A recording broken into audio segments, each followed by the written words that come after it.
Welcome to the official 5-Star Revolution podcast with your host, CJ Price. Thank you so much for joining us here on the 5-Star Revolution podcast. We very much appreciate it. Don't forget to join us on Facebook, 5-Star Revolution Podcast. And also, don't forget to subscribe to our YouTube channel right now to check out all of our greatest episodes.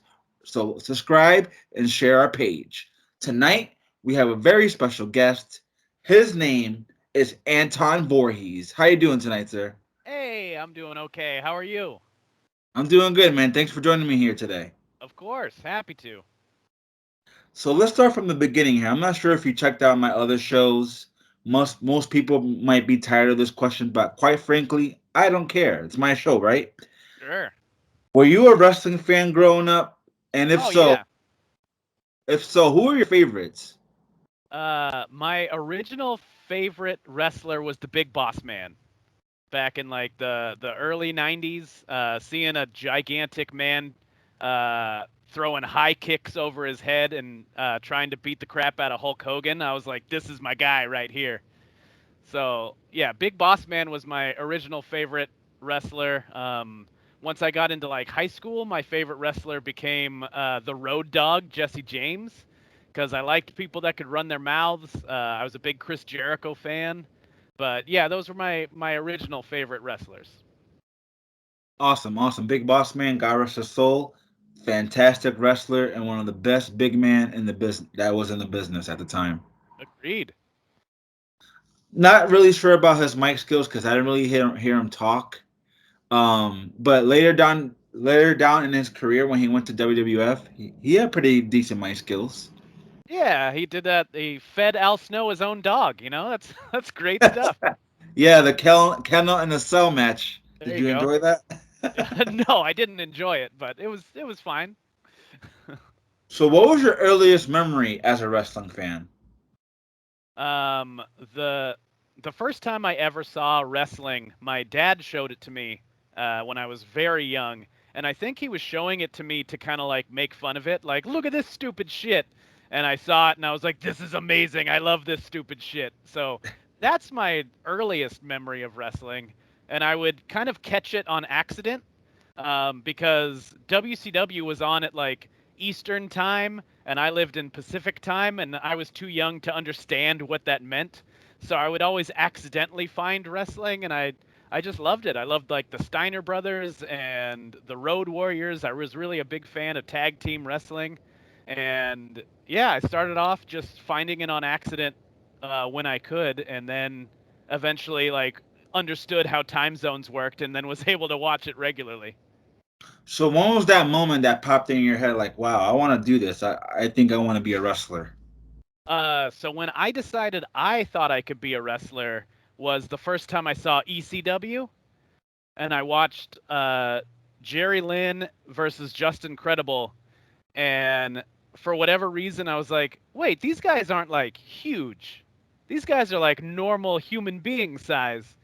Maybe this is something I could do. And then I saw Spike Dudley, and I was like, oh wait, if that guy can wrestle, I can fucking wrestle. So yeah, it was ECW that made me realize I could be a professional wrestler. So, ECW opened your eyes saying, hey, I don't have to be this huge monster to be in the wrestling ring. For sure. So, do you remember? Let's skip ahead a little bit. Do you remember when you first figured out about the wrestling school in your area and how you got into it? Yeah. So I, like many other people in the late '90s, early 2000s, was backyard wrestling. I don't support anyone else doing it. It's stupid, and I regret everything. But I did it, and a buddy of mine um, was like, "Hey, we should try to do this. Even if we suck at it, even if we're too small, let's give this a shot." And just to say we tried to be professional wrestlers, and he ended up finding a school, Devil Mountain Wrestling, and we signed up together. And a week later, he quit because he didn't want to do it anymore, and I kept doing it. And yeah, that's how I got here. So, what made you keep doing it, and what were your first impressions when you went into the wrestling school? Um, So what made me keep doing it is, so I was very codependent. I couldn't see myself doing anything by myself at the time, and my buddy quit, and so I went in that next day to basically quit because I couldn't do anything by myself. And one of the other students that I had known for like 3 days, Sean Sims, was like, "Hey man, don't quit. Like I'll be your friend. Like we will get through this together. Like you have potential, and I would feel really bad if you didn't do this." So if it wasn't for Sean Sims, I would not have continued to wrestle. And my first impression was, I don't know, that it was going to be a journey. The second day I was there, I had to like pop my shirt off and take hella chops. So I was just like, oh, this is going to be one of these things. But fortunately, that wasn't a regular thing. That was kind of just a someone's trying to be a dick, basically. But yeah, my first impression was like, I think I can get through this, and yeah, I got through it. So who's your original trainer, and who trains you now? What do you train now? So my original trainer was a wrestler named Hellfire, Dan Hellfire. That is his legal name, Dan Hellfire. And he first started training me. I was also trained by Alexis Derevko, Jason Vega, and then after a while, Dark Sheik took me under her wing, and she started showing me, not necessarily like training me, but definitely like had my back and like was in my corner for a lot of wrestling and gave me a lot of good advice and helped me navigate through the unwritten rules of professional wrestling. And now I am one of the head trainers at Stoner U, along with the Stoner brothers, Rick Scott and Scott Rick. We run a wrestling school in Oakland, California, and I'm in the ring like, I don't know, more now than I was when I was going through wrestling training. So now that you mentioned that you're a trainer at a wrestling school, did you ever imagine when you first started that you were going to be a trainer, and how does it feel? Um, Good question. No, I wouldn't necessarily have thought that I would do it, but um, I don't know. After a few years, I took a break from wrestling because I was like um, trying to become like serious and an adult. And so I took a break from wrestling, and then I went back to a wrestling training and saw a whole new crop of students at my wrestling school. And the day that I was there, I ended up kind of like stepping in to be like, "Hey, you're doing this, head scissors wrong. If you just kind of like take an extra step and you come around to the side and like help somebody do something," and like seeing that like, oh shit, like look on his face made me go like, "Oh, that's rewarding. That's an addictive feeling." And it made me realize that like I love teaching people stuff. And so I started helping out at my wrestling school, and yeah, then eventually was given the opportunity to become a head trainer at a different school. And so I took it, and like I don't know, I love helping people learn, and that kind of pushed me toward becoming a personal trainer as my like second job. So yeah, wrestling school and becoming a trainer like really made me realize like maybe this is why I'm a part of wrestling, not so much like because I'm really good at it. So how long you been doing wrestling nowadays? 15 years.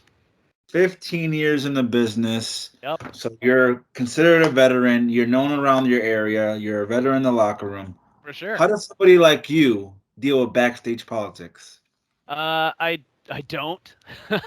I just I always did my best. Like I'm not super confrontational in the first place, so I did my best to just stay out of stuff. A lot of people wanted to be in the middle of everything because that's how you get noticed. Like your name gets on people's lips.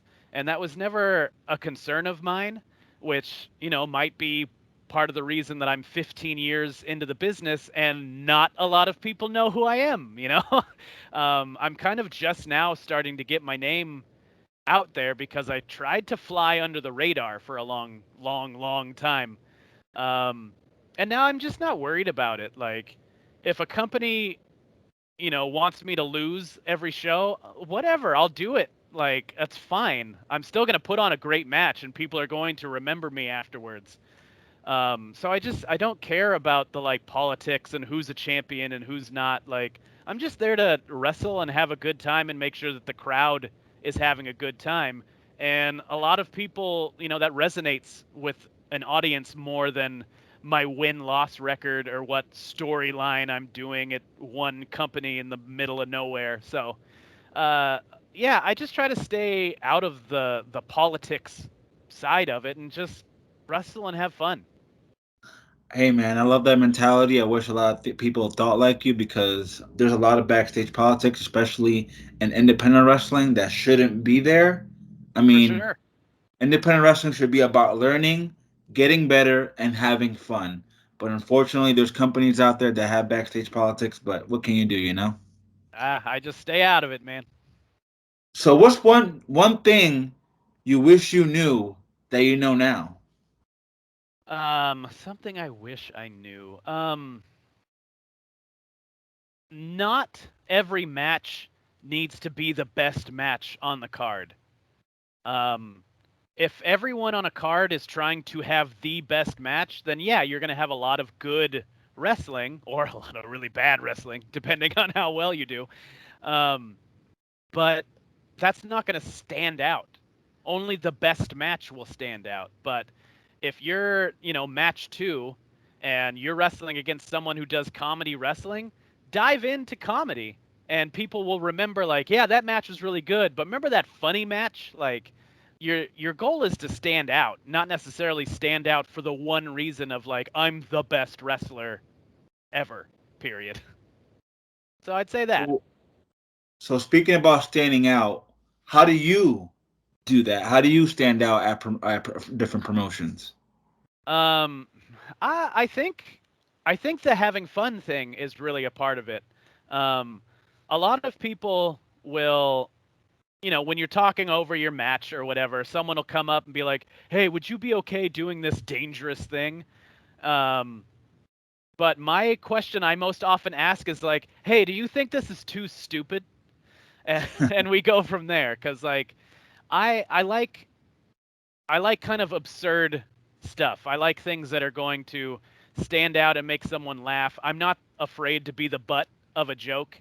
If I look stupid, then I'm doing my job right because that's kind of my character. Is that I'm a delightful idiot is how I describe myself to people, and I feel like that helps me stand out because I'm not taking myself too seriously, but I'm taking wrestling seriously. I'm not making a joke of wrestling. I'm making a joke of myself, and people kind of remember that. Also, I do a bunch of cool stuff in the ring, so that stands out too. So you said that you've been wrestling for 15 years. We all know that you've been wrestling so long. You might have changed your gimmick once or twice. You were not known as Anton Voorhees. Am I right? I've been Anton Voorhees since my second match. Oh, Only my really? Yeah, only my first match was I wrestling as someone else, and that's because it was my first match. So I wore a mask and was like, if I suck at this, I don't want people to know who it was. But that match went fine, and so after that, I've been Anton Voorhees ever since. But my first gimmick was that I was Canadian, which I am not Canadian. Um, but yeah, I started off as Canadian to get heel heat, because people hate foreigners no matter where you're from. um, but other than that, yeah, I mean, I kind of, tried to get influences from other places. Like for a while, I was wearing kind of like X-Men inspired gear, kind of like comic book type of look to me, but not really. And then I started wrestling at Hood Slam, and I wrestled there as Link from The Legend of Zelda. Um, and then eventually kind of like molded that character into my character. So now I'm the Link to the future Anton Voorhees. And I do a lot of Zelda-inspired stuff, but I'm no longer just straight up ripping off a Nintendo character anymore. So let's dig in to your character. For those people that don't know who you are, that are Sure. listening right now, describe Anton Voorhees for me. Sure. basically the gimmick is that I'm a guy that formed a team with a couple other wrestlers, and this is Hood Slam stuff, so a lot of it kind of sounds off the wall. But basically, one of my teammates ended up being a robot, and the real version of my teammate was in another dimension. So I had to travel to different dimensions to try to find my teammate. And within this traveling, I've kind of lost sense of what reality is. So that kind of leads into why I'm kind of an idiot, because I don't really know what's going on at any time.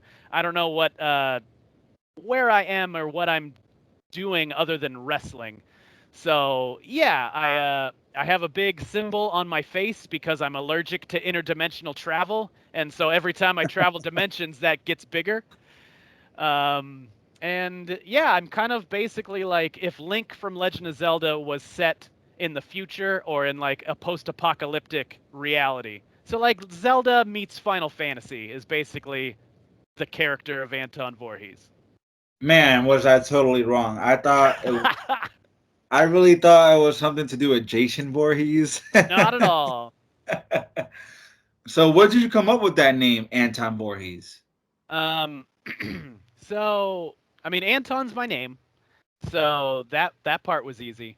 But the Voorhees came from um, when I first started wrestling. I was working at a Hollywood Video, back when video stores were a thing. And my friends and I watched every single horror movie that there was, and so we all kind of like had this affinity for bad horror movies. And so when it came time to pick a wrestling name, Anton Voorhees just kind of made sense, and also it sounded vaguely Canadian. So that's what it was, and that's where it's been. And it's not my favorite name. There is a part of me that wishes that that wasn't my name for the past 15 years, because Voorhees is not super vital to the gimmick, but it's stuck around and it's fine. It is what it is. So, this is the part of the podcast where I challenge the wrestler to cut a promo for me, if you can, for like 30 seconds on anything you want, anything you please, in character. You think you could do it? Yeah, I could do that. Let's do it. Whenever you're ready. For those of you that don't know me, my name is Anton Voorhees, and I am the link to the future. I am 1/3 of the most entertainingly entertaining tag teams in the history, the Caution. And I have come on this podcast to make you realize not just who I am, not just what I do, but also what my voice sounds like. It sounds a little nasally. It kind of sounds like I'm trying to swallow my own tongue. But you know what? That is the voice that you're going to have to deal with for not only the next 5 seconds, but the next 5 seconds. Thank you. That was good, and the final part was so funny. That was awesome. Thank you. So, I'm imagining throughout your 15-year career, you played both heel and babyface. What's your favorite thing to do and why? Good question. I started off as heel, obviously, as a Canadian. Um, and I liked it because it's easy. Being a heel is easy. Like, making someone not like you is very simple.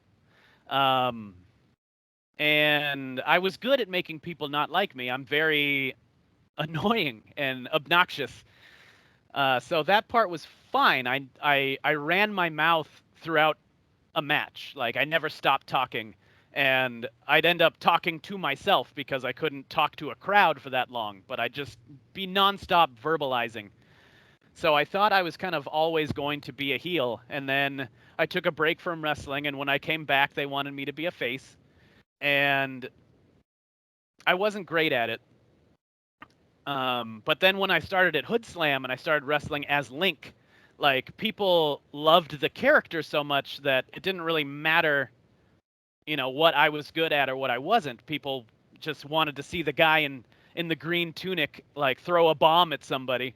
So people really liked me, and I started really understanding what it was like to encourage that and how to build a match around making people get behind me.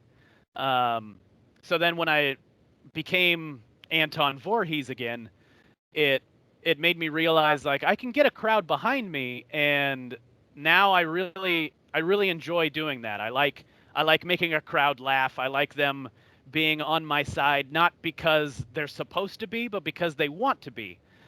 For a long time, I wanted to portray my character as like a guilty pleasure, like that song on the radio that you don't want people to know that you like. That's what I wanted people to think of me as. Like I would come out and they'd be like, "Yeah, Anton," and then like my music would hit and they'd be like, "God damn it, why do I like this guy? He's so stupid." That's what I wanted, and so that was fun for a while. But now I just like to go out there and have a good time, and if people like that, awesome. And if they don't, awesome. I'll make them really not have a good time. So I kind of go out there open-minded to see how they're going to react to me or how they're going to react to my opponent, and then I play my part accordingly. I definitely agree with you about the heel part. Being a heel is easy. Being a bad guy is easy. Getting people to boo you is easy. But getting people to like you, to cheer for you, to stand behind you, that's very hard and a difficult art to perform. When I Sure. used to wrestle, I tried babyface and it totally failed. It happens. So, what have you shared the locker room with any wrestlers that we might know or any legends that we might know? Oh yeah, for sure. My very first show I was ever on, like, had so many famous people on it. Like, it really made me go like, "Oh, is this what all wrestling is?" And it's not. It's not like that. But the first show I was ever on had Spike Dudley, D'Lo Brown, The Godfather, Kidman, Mike Modest, Molly Holly. It just had all of these like names, and I was like, "Wow, this is crazy." But since then, I've been in the locker room, or like, who have I wrestled? I've wrestled Brian Cage, Paul London, Brian Kendrick. Um, been in the ring with MVP, like a lot of people, a lot of names, and everyone's been super cool. Like it's been a joy to work with almost everybody. Um, Spike Dudley was kind of an asshole to me, um, but like not in a way that like I'm upset about. It's actually really funny because I was wearing a Toronto Maple Leafs jersey. Not that I watch hockey, I just own the jersey. And the first time I ever met him, he comes up to me and he's just like, "Is that a gimmick or do you like that team?" And I was like, "Oh, it's and I didn't know what to say because I don't it wasn't a gimmick nor do I like the team. I just own the jersey." So I was like, "Oh, yeah, no, this is mine." And he's like, "You're an idiot." And I was like, "All right. Nice to Maybe he meet you." hates the Toronto Maple Leafs. Yeah, he must, but like, yeah, so kind of a dick move, but like, awesome at the same time. Like I was not mad. I was like, "That's hilarious. Nice to meet So you, when you Spike share the Dudley." locker room with those wrestlers and those veterans that we might know, do you ask them for advice after your match and do you pick their brain? So I'm contrary to like how I am right now talking, like I'm super introverted in a locker room. Like I don't really go out of my way to talk to people in the first place. So it probably could be a good idea to be like, "Hey, could you watch my match?" Like if you feel comfortable doing that, but that's not something I ever did. I just, stayed out of everybody's business. I kept to myself a lot. Um, so I would just try to be polite, but I also just wouldn't try to bother anybody. Then that's just me because I'm very uncomfortable around a large group of people in the first place. So yeah, for me personally, I did not go up to people to ask them to watch my stuff or anything like that. I would just be like, "Hi, nice to meet you," and then I would leave them alone. Well, I was gonna say, well, with being a wrestling trainer, you must be your own worst critic. Oh, for sure. Yeah, a lot of people hate watching themselves wrestle, but I have to go back and watch myself. I'll watch a match like I don't know, maybe like 4 times as soon as I can see it because I have to pick everything apart and be like, "All right, that looked good. That was terrible. This needs work. Let's never do that again." Like I have to go through it and just chop it all up in my head and just kind of figure out like what works, what didn't, why it didn't, and all that type of stuff. So yeah, I'm definitely my own worst critic, but at the same time, I also know what I bring to the table. So I'm also very much like my own biggest supporter at the same time. I'm glad that you said that you know your limits and that you know what you bring to the table, because not a lot of people know the limits. They go out there and do shit that they don't know how to do. Yeah, I've been there. So, two more questions for me, Mr. Voorhees. Sure. Do you have at least one or two funny road stories or backstage stories that you might want to share with us that we can hear? Let's see. Funny stories. So there was I want to say it was like my first wrestling road trip. I was going up to Oregon from California, and my trainer was driving, and he wanted to go through like this drive-through safari where you kind of like drive through this place and like animals are just like all over you. Um, and it was my trainer, who's a big dude, Hellfire. Sean Sims was in the front seat, and then I was in the back seat. And we're driving through, and we get through like where there's a bunch of like ostriches, and my trainer like rolls down the windows, and he's like driving through, and he stops, and this ostrich starts like walking toward the passenger side window, and Sims is like looking at it, and he's just like, "Hey man, this ostrich is getting close to us," and like my trainer just like sits there, and then he's like, "This thing's getting really close," and he tries to roll up the window, but it's locked, and he's like, hey man," and this ostrich is just like coming at him with its mouth open, just like in his face, and he like gets all up in like my trainer's like side of the seat, and he's like, "I'm not playing, man. I'll roll up the window," and then we like drove away. So I think that was probably the funniest story from like when I first started wrestling. That is funny. That is funny. He was scared of an ostrich. Oh yeah, they're terrifying. They're huge. So my last question for you, Mr. Voorhees, is: you've been in the business for 15 years. Do you have more in the tank? What can we expect out of you in the next 3 years? This is a two-part question. Do you have more in the tank? What can we expect out of you in the next 3 years? And what do you want to do when you step out of the ring? All good questions. Three good questions. Do I have more in the tank? Yeah. I don't have a plan as of right now to stop wrestling. Um, all I want to do is get out there and show everybody what it is to, I don't know, watch someone really enjoy what they do.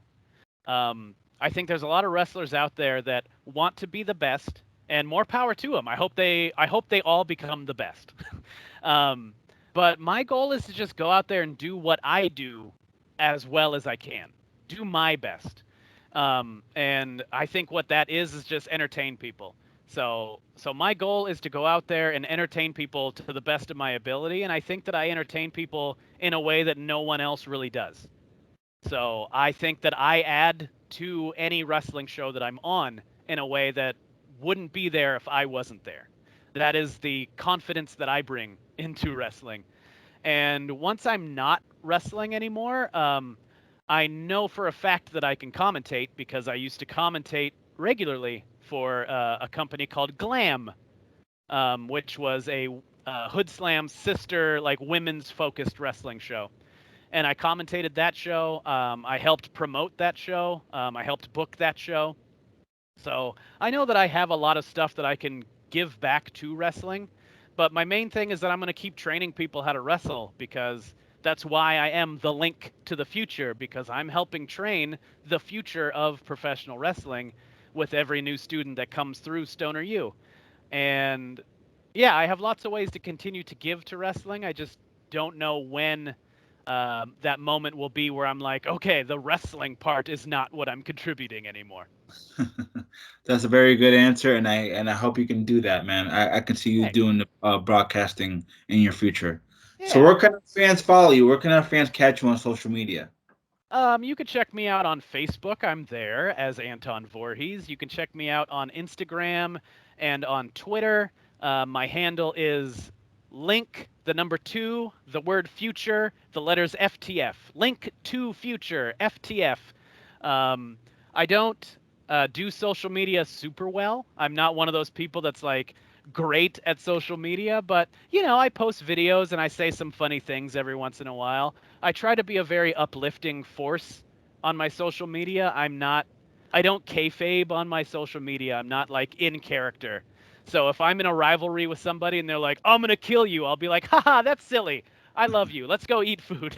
like, like I'm not trying to like stay super serious, but I like to think that a lot of people can appreciate that they're seeing like the real human being interacting with his real life wrestling friends. So if that interests you, check me out on social media. I also have a YouTube channel where I do a bunch of stupid, wacky, zany shit. So check that out too. What's the YouTube channel? The YouTube channel is just also Anton Voorhees. It's my YouTube channel. It shows a lot of my interdimensional traveling and stuff like that. So if you want to see the saga of me trying to build a teleportation device, check it out. Well, there you go, folks. Go check him out on YouTube, Facebook, and Twitter. Anton Voorhees. Thank you so much for joining us here on the 5 Star Revolution podcast. And for you listeners, don't forget, join us on Facebook, 5 Star Revolution Podcast, and subscribe to our YouTube channel right now, 5 Star Revolution Podcast. Mr. Voorhees, we wish you the best of luck in your career, and thank you so much for coming on, sir. Thank you. I appreciate it. Have a great night, man. You too.